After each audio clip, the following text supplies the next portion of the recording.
Bonsoir à tous, merci de nous suivre sur Afrique Sport pour le journal du soir du mercredi 22 février 2023. Nous l'ouvrons avec Badou Zaki. Mais avant de poursuivre, n'hésitez surtout pas de vous abonner sur Afrique Sport pour ne rien manquer des actualités autour du football. L'ancien sélectionneur du Maroc et ex-portier des Lions de l'Atlas aurait signé un contrat d'1 an avec la Fédération soudanaise de football. L'information est donnée par Beansport qui précise tout de même que la Fédération soudanaise privilégierait une piste française après l'expérience plus ou moins réussie du Bervelude qui avait qualifié les Crocodiles du Nil pour la CAN 2021 après 10 ans de disette. Zaki pourrait connaître une deuxième sélection, lui qui a entraîné à 2 reprises les Lions de l'Atlas. La mission de Badou Zaki avec le Soudan, si la fédération confirme l'information, sera de qualifier les Crocodiles du Nil pour la prochaine CAN en Côte d'Ivoire dans un groupe difficile avec le Gabon, la RD Congo et la Mauritanie, leader avec 4 points à égalité avec les Gabonais. Le Soudan peut encore espérer se qualifier. Filons auprès d'Azzedine Ounahi après la victoire dimanche contre Toulouse 3-2 en prévision de la 24e journée de la Ligue 1 française. Les joueurs de l'Olympique de Marseille ont bénéficié d'un jour et demi de repos. L'international marocain Azzedine Ounahi n'a pas perdu de temps et compte bien passer au pays. La recrue hivernale a assisté en effet au match d'ouverture du tournoi international U19 de l'Académie Mohamed VI entre le club hôte et les Glasgow Rangers aux côtés de son agent Mehdi Benatia. Formé à la prestigieuse académie marocaine, le joueur a ensuite rejoint la France en 2018, Strasbourg, Avranches, Angers, puis l'OM. Prennent part à cette 5e édition du tournoi des moins de 19 ans, Fus de Rabat, les Sénégalais de Génération Foot, l'OM, l'Olympique Lyonnais, Strasbourg, le Real Madrid, le PSV Eindhoven ou encore le Glasgow Rangers, en plus du pays hôte pour un total de 12 clubs. Passons au Ghana. Sidiana Samoa s'est rendu à la maison mortuaire pour rendre un dernier hommage à son ancien coéquipier en sélection. D'autres partenaires en club de Christian Attou n'ont pas oublié de saluer sa mémoire. Son compatriote Mohamed Kudus a opté pour un hommage visuel en dévoilant un maillot après son but dimanche. D'autres ont opté pour des textes écrits avec des messages très émouvants à la clé. Romelu Lukaku, son ex-coéquipier à Chelsea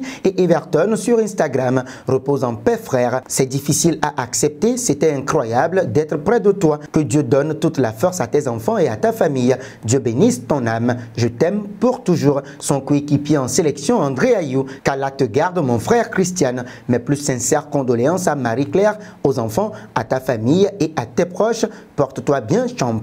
Un tour en Espagne. Ferran Torres est passé par cette phase assez difficile et compliquée dans la vie d'un sportif, la dépression. Fin décembre 2021, Ferran Torres signe un contrat de 5 ans et demi avec le FC Barcelone en provenance de Manchester City. L'international espagnol est alors passé par une période de dépression. Le Barça est un club soumis à beaucoup de critiques. La pression est très élevé ici et j'ai touché le fond cet été. Je suis tombé dans un gouffre sans fond. La saison n'avait pas été bonne et j'étais très peiné. J'ai passé de nombreux matchs sans marquer et je suis devenu obsédé par le but. J'ai appris à entrer sur la pelouse pour profiter et à partir de là, les choses se passent comme elles doivent se passer, a déclaré l'ailier de 22 ans à l'occasion d'un entretien donné à l'Esportio. On débarque en Arabie Saoudite où Cristiano Ronaldo est attaqué par le Borussia Dortmund. Avant de signer un contrat en or avec Al Nasser, Cristiano Ronaldo avait été proposé à plusieurs cadres européens. Proposé à Dortmund, il avait été refusé par la direction qui s'en prend maintenant à lui.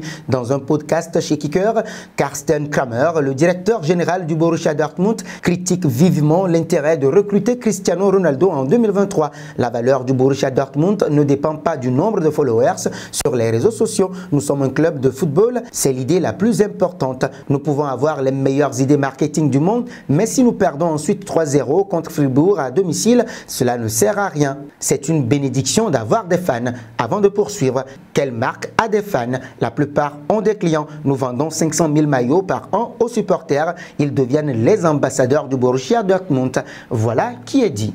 Retour en France et c'est là que nous allons clôturer ce journal. 2 saisons déjà que le Paris Saint-Germain possède l'un des plus grands trios d'Europe avec Lionel Messi, Kylian Mbappé et Neymar. Mais ces 3 peinent encore à s'imposer au Paris Saint-Germain. Pour beaucoup, le trio pourrait être brisé et cela pourrait être un énorme soulagement pour le vestiaire du PSG. Comme le révèle le Parisien ce mercredi, si le PSG souhaite briser la MNM, c'est notamment parce que les 3 stars empêcheraient le reste du vestiaire parisien d'évoluer. Selon le quotidien régional. Devant Messi, Kylian Mbappé et Neymar, les autres joueurs du PSG auraient visiblement peur de se tromper, de faire une erreur. C'est la fin de ce journal que nous clôturons avec la question du jour. Le Paris Saint-Germain devrait-il se séparer de ces 3 stars en attaque pour s'imposer finalement en Europe? Vos réactions seront attendues en commentaire. En attendant, n'hésitez surtout pas de vous abonner sur Afrique Sport, c'est pour ne rien manquer des actualités footballistiques.